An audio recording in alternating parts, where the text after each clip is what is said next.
বিসমিল্লাহির রহমানির রহিম। আমি দবির হাসান। আমার ইউটিউব চ্যানেলে নতুন একটা ব্লগ নিয়ে আপনাদের মাঝে হাজির হয়েছে। আজকে আমি আপনাদেরকে দেখাবো মজমপুর টু ত্রিমোহনে যেতে কতটুকু সময় লাগে। তো আমার গাড়ির স্পিড আছে 20। সামনে এই যে এটা কানাবিলির মোড়, এইখানে সুন্দর একটা স্কুল আছে এবং কুষ্টিয়া শহরটা এত সুন্দর মনোরম পরিবেশ, ভাই দেখতে খুব দারুণ একটা শহর, খুবই ভালো সৌন্দর্যময় একটা শহর, এত ভালো। আর এই যে পুলিশ পিক আপ গেল, আমি আসলে ভিডিও করি।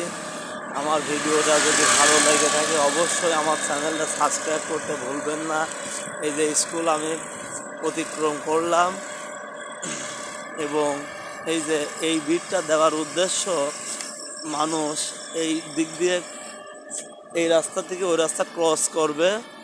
আর এখানে ছোট্ট একটা মসজিদ, এই যে বড় বড় ট্রাকগুলো যাচ্ছে রাতে, শহরে দিনে ট্রাক চালানো নিষেধ, তো তাই রাতে ট্রাকগুলো যাচ্ছে।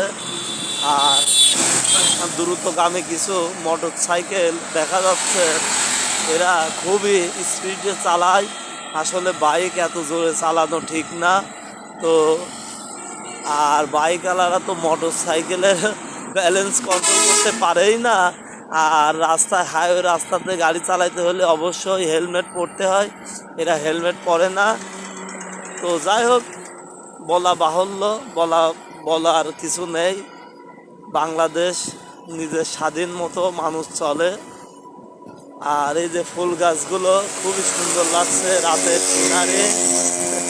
আর এই যে পটপটি একটা গাড়ি গেল, দারুণ আওয়াজ। সেই গাড়িটা দেখে আমি একটু ভয় ভয় করছিল। এই যে সুন্দর, এখনও কিছু কিছু দোকানপাট খোলা আছে। এখন সময় 10টা 45। আর আপনাদের মাঝে আমি এই ভিডিওটা আপলোড করব। অবশ্যই আমার চ্যানেলটা সাবস্ক্রাইব করবেন ভাই, আপনাদের কাছে রিকোয়েস্ট করতেছে। দেখছেন অনেক সুন্দর একটা ট্রাক রাস্তার পাশে দাঁড় করায় রাখছে। আর এই যে কিছু সুন্দর দোকান দেখা যায়, ছোট ছোট দোকান। কেউ যদি চা খেতে চান তো মজমপুর থেকে তীরমোহনী যেতে পালপাড়ার মোড় বলা হয়, এটা পালপাড়া মোড়। এখান থেকে আবার বাম দিকে চলে গেল বাংলাদেশ ধান গবেষণা ইনস্টিটিউট। আর এটা বলা হয় মাদাসার পুকুর, এটা অনেক নাম করা একটা জায়গা। আর এইদিকে যে এরা সব ব্যবসা করে, ব্যবসা প্রতিষ্ঠানটা, এদিকে বলা হয় বাণিজ্যিক এলাকা, মিনি বাণিজ্যিক এলাকা। এই যে বড় বড় গুদাম দেখা যাচ্ছে এইগুলো।